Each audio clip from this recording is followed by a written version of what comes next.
Welcome in, gamers. It's Return to Lothric 2023. Return to Lothric? But I don't know what that means. Good news, Timmy. I'll tell you. The From Software gaming community often does return to events, where they go back and play other older games. After the new game is already out, they go back, they return to Lothric, return to the world of Dark Souls 3. Oh, but that's a shame. What for? On account of I don't have Dark Souls 3. I don't own it. It hasn't gone on sale. And I just bought Elden Ring not too long ago. And I don't have much money. That's okay, Timmy. Return to Lothric 2023 is actually taking place in Elden Ring this year. What? That's right, kids. That's right. Return to Lothric 2023 is actually taking place in Elden Ring. Hello, I'm Saint Riot, and today I have a video for you. I've made it for you to watch the video. And in the video, I decided to take one of my Elden Ring builds and give it a bunch of Dark Souls 3 abilities and stuff as a little bit of a playful jab at Elden Ring, making all these sweeping drastic changes with patch 1.10 that made the game feel a little bit more like Dark Souls 3. Something that I'm sure a lot of you are very comfortable with. It probably feels like coming home. Coming home, coming home. Now, is Elden Ring exactly like Dark Souls 3 now that this patch has happened? No, not exactly. If you don't like Elden Ring PvP at all, and you did like Dark Souls 3 PvP, you're probably still not gonna like Elden Ring PvP. But if you like Dark Souls 3's take on hyper armor and poise and what have you there, you're gonna feel much better about this patch. I personally have never been a person who made like a big heavy poisey build. Even my poise builds will still have like a lot of poise, but semi-modest poise. It wasn't. I just don't think, and I've said this a lot. If you don't believe me, you can go back and you can watch some of my Dark Souls Remastered videos. Look at that backstab. That's Dark Souls Remastered. You can go back, you can watch some of my Dark Souls Remastered videos, and I talked about how it was kind of silly that passive poise was essentially like, look at what I did to my character sheet, I have a big number on it.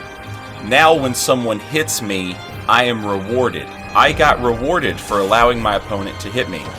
Because in Dark Souls 1, with a large amount of passive poise, you could just eat a hit, and in the time it took for that hit to come out and land, you could be behind your opponent, backstabbing them.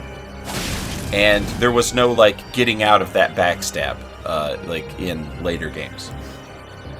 And so essentially it was like, okay, my opponent hit me, I backstabbed them and won. And like that was the poise system, alright? That seems silly to me. Now, having said that, I love Dark Souls PvP. Dark Souls 1, Dark Souls Remastered, whatever. It's fun. It's fun to me. But I understand people not enjoying it. It definitely, it was so close, you know? There was a lot of promise there in that PvP system. And then Dark Souls 2 just absolutely changed it up in a drastic way. And a lot of people loved Dark Souls 2 PvP. And I think it's fun, and I think it's fine. But it's the same thing. To me, it felt like they didn't really move forward in a direction that I thought they would. Coming from Dark Souls 1, Dark Souls 2 is drastically different. Like, way, way different. And then Dark Souls 3 kind of carried on a little bit of Dark Souls 2, but it was still drastically shaken up. But, you know, the guy who created Dark Souls 2, the director of the game, Yui Tanimura, He was the co-director of Dark Souls 3. And so you could really sort of feel his presence in the Dark Souls 3 PvP. Now, like, die-hard Dark Souls 2 PvP people will be like, no you couldn't, no you couldn't. I don't know what to tell you. The rest of us see it. But, I'm not here for hot takes. I guess I am here for hot takes. Engage with that hot take. Can you believe he said it? Like and subscribe and comment below about how he said it. But Elden Ring to me was great because it really had like that Dark Souls 1 sort of craziness, and it was brought back, but it had that sort of Dark Souls 3 what's the word I'm looking for? Template, I guess? So it had, like, imagine if Dark Souls 1 was taking place in the Dark Souls 3 game, right? And they brought back passive poise and stuff like that. And it was nice. And I enjoyed it. Had a real good time. With this change that they've done here with Hyper Armor, the way Hyper Armor works, and the fact that they made it easier to backstab people, and, you know, the fact that they buffed backstabs, this patch really is sort of, like, Return to Lothric-esque. And I enjoy it. I think it's good, but I can understand people who maybe never played one of the other games, and now they're kind of, like, wondering, well, what the hell? Everything is, like, vastly different. But there's going to be a bunch of people who played Dark Souls 3, and this is just going to be like, oh, we're doing this again? Okay. And, like, they're ready for it. And, you know, I just want to point out, I'm not making any sort of, like, judgment call here, alright? I want that to be understood. I am a perfectly neutral observer in all of this. I've said this before, and I'll say it forever. I don't care what mechanics they use to do invasions and PvP in these games. I don't care. I will learn them. I will learn those mechanics, and I will use them in a way that is fun for me, because this is the only game where I can do it. This is the only game where I can make a knight guy and invade other people's knights and wizards. You know what I mean? So, I don't care. They can do whatever they want. It's none of my business. I'm just going to learn how to play it, and that'll be the end of it. But there are people who, you know, feel strongly one way or the other. And I'm just putting it out there that I don't. Whatever's fine. Okay, so having said that, I do want to say that I think it's kind of funny that Elden Ring was basically like, alright, here's all these mechanics, and here's how the game works, and, you know, 15 million people bought the game and played it. Alright. Most of those people don't play Elden Ring anymore. Most of the 15 million people who bought the game are playing other things now. Right? They don't play Elden Ring every day. The big group that showed up at the start of the game, you know, more people will leak in every day, but it will never be as big as it was when it came out. And there were, like, let's say 10 million people all playing at once. It'll never be that big again, right? And what's funny, well, I say that, it might. When the DLC drops, when the expansion drops, and all of those players who played the game, really enjoyed it, and then went on and played other stuff, when they all come back to play the expansion and everything is wildly different, that's going to be funny. That's just a funny thing. Objectively, that's going to be hilarious. Like, you're going to have, you know, 10 million people boot up the expansion, pull out Rivers of Blood against an invader, and have no idea at all why they were just trounced the way that they were trounced, you know? And that's funny, regardless of how you feel about things, in my opinion. I put Spinning Slash on the Lucerne because that's what it had in Dark Souls 3. Back in Dark Souls 3, you could R1, you could light attack with the Lucerne, and then that would true combo into spinning slash. So if you hit that first light attack, you could then press L2 and then press R1 again. And that was a true combo.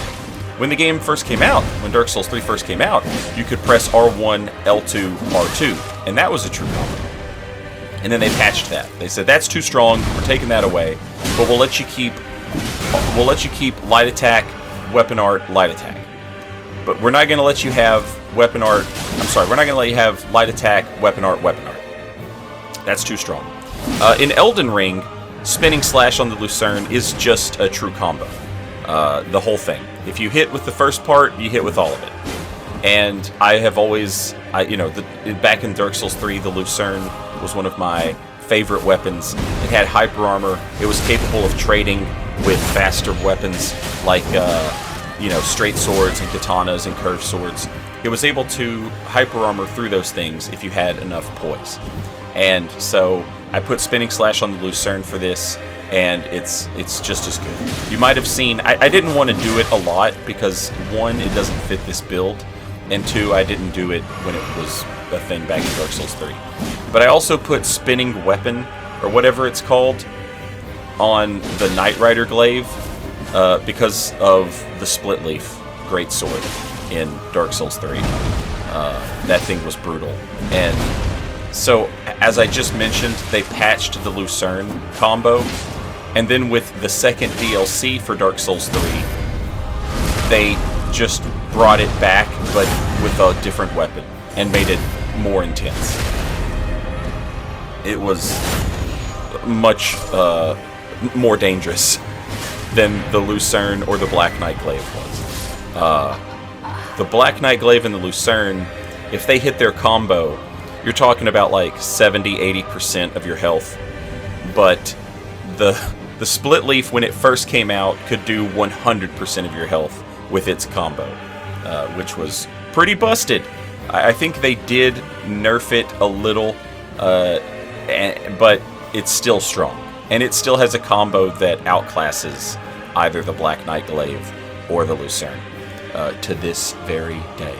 I've also got square off on a straight sword. I hate it. I hate it. I hate it so much.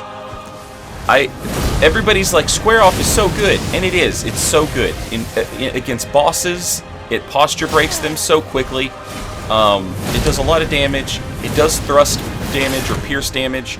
You can use the light attack on square off to crack shields. That was just Dark Souls 3 in a nutshell. Was just walking up to somebody with a straight sword, cracking their shield, and taking a riposte with a soft swap chaos infused hornet ring or whatever. That still works. That's still in the game. But the problem is that square off is like, and square off is bad as like a turn and burn compared to like spinning slash or something like that. It's just not as good of a turn and burn. But now that R1 is capable of turn and burning pretty well, I guess,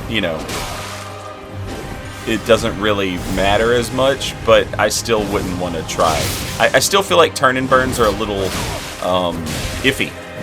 And the reason I feel that way is like things like Moonveil. Like, you cannot turn and burn a Moonveil. You just can't do it. It's dangerous and stupid to try, so you shouldn't.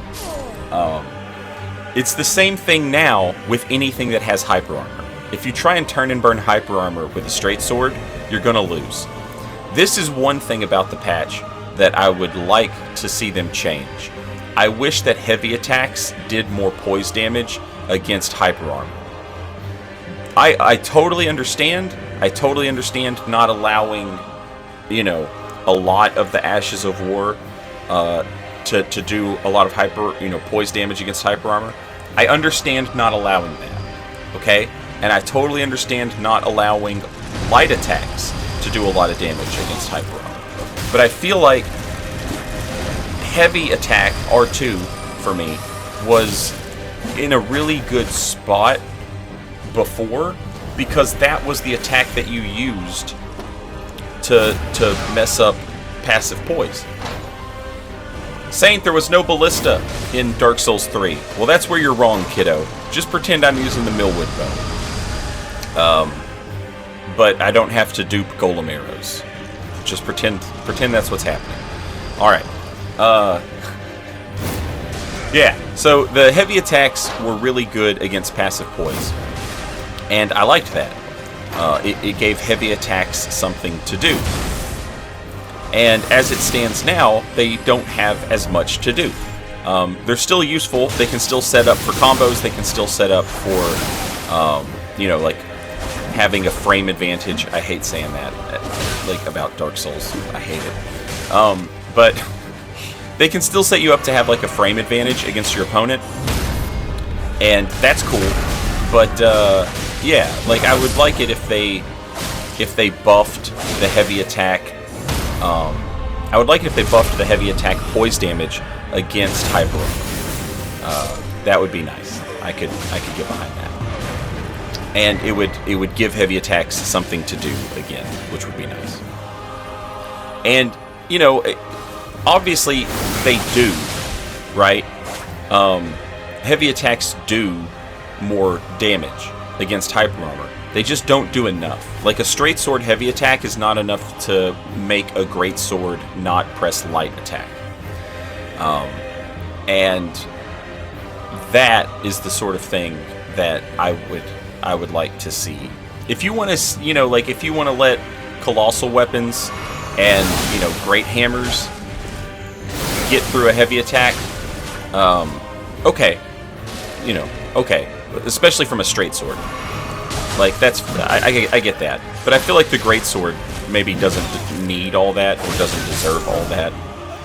I put charge fourth on a lance because that's what it had, and this was a true combo in Dark Souls 3.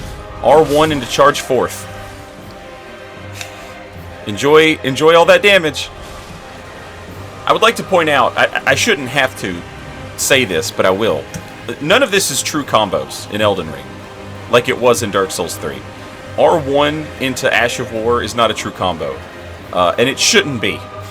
Hot take? It's not a hot take.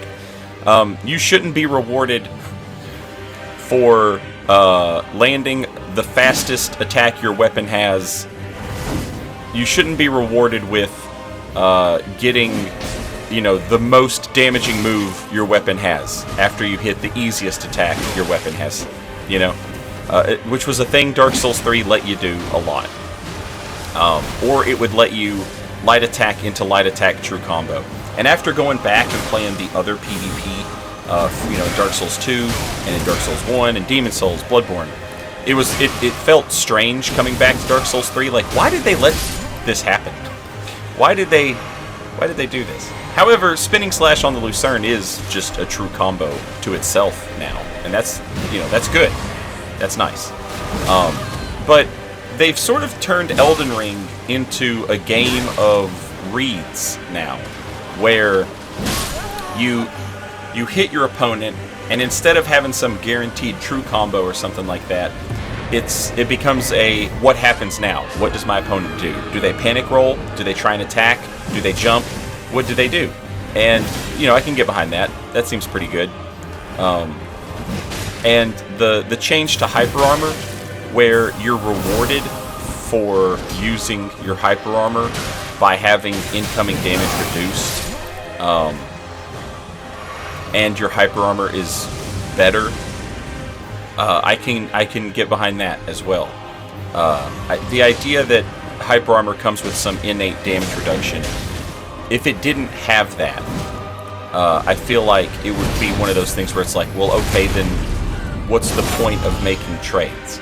You want to know for sure that you are going to win the trade if you're going with your hyper armor weapon versus a fast weapon. You want to know for sure that you're going to win that trade. And short of bringing back the R1 combos, or God forbid, the R1 weapon art combos, or R1 Ash of War combos, as they would be here. Short of doing that, the way to make sure that the player wins the trade is to give some damage reduction to the player who had hyper armor. What's going to be funny is the first time two people have whatever poise value is necessary for a colossal sword to hyper armor through a colossal sword, and they just stand there and wail on each other. Okay, this is the last thing I'm going to bring up. And alright, if you are a person who sees all of these Dark Souls 3 people and they're like, yay, yay, and you're like, well, I don't know that I like all of this, I would like to point something out to you. When Dark Souls 3 came out, it was a very different game than how it ended up being. The hyper armor system, somebody said this to me while I was streaming, and I was like, oh my god, you're so right. The Dark Souls 3 hyper armor system, when the game came out, was very different to the Dark Souls 3 hyper armor system when the game was finished. This hyper armor system that we have here feels so much like the Dark Souls 3 hyper armor system that we had at the start of Dark Souls 3, where two guys with, you know, a medium amount of poise could just stand there and hit each other with colossal swords and no one would move. Like, you could just do that. You could just beat the hell out of each other. Two guys with medium poise could just wail on each other with colossal swords and never get staggered. This is like that. And a lot of these people who played Dark Souls 3 and wanted the Dark Souls 3 mechanics probably never experienced that. Because a lot of people started doing Dark Souls 3 PvP after the DLCs came out. Like I said, everybody plays the game at the start, everybody leaves. The DLC comes out, people play the game again. And when people play the game again, that's another chance for them to get wrapped up in the PvP and do PvP more frequently. I will almost guarantee you that if I check on this video's comments in 1 year, there will be people who watched it 6 months from now, and they're like, oh, that's exactly what happened to me. It's exactly what happens to everybody. That's how they get you. Welcome to the Dark Souls / Elden Ring PvP community. But yeah, that's the video. That's my thoughts on the patch. That's me goofing off with some Dark Souls 3 stuff. Hope you enjoyed it. That's the build that I was using, and I'll show you the weapon upgrades and my talismans, and I appreciate you. Thanks for watching. I will see you next time. I've got some more videos that I recorded before patch 1.10. A lot of those won't say that they were recorded before the patch. Some will say they were recorded before the patch. So just keep that in mind when you're watching the videos I got coming out. Anyway, thanks for watching. See you next time. Later, y'all.